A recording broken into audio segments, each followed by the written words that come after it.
திருச்சூர் மாவட்டத்தில் வீசிய சூறாவளி காற்றில் சிக்கி ஏராளமான மரங்கள், வாழை மரங்கள் சேதமடைந்துள்ளன. தென்மேற்கு பருவமழை கேரளாவில் பரவலாக பெய்து வருகிறது. இந்நிலையில் திருச்சூர் மாவட்டத்தில் சூறாவளி காற்று பெரும் சேதத்தை ஏற்படுத்தியிருக்கிறது.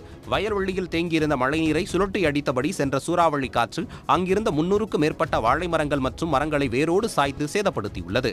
மழைநீரை சுழற்றி அடித்து சூறாவளி காற்று கடந்து செல்லும் போது எடுக்கப்பட்ட வீடியோ காட்சியும் வெளியாகியுள்ளது.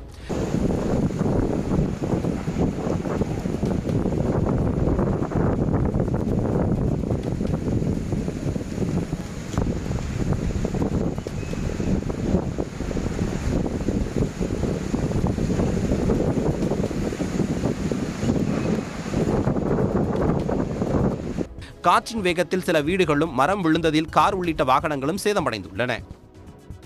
உடனுக்குடன் செய்திகளை தெரிந்து கொள்ள சன் நியூஸ் பெல் ஐகானை கிளிக் பண்ணுங்க.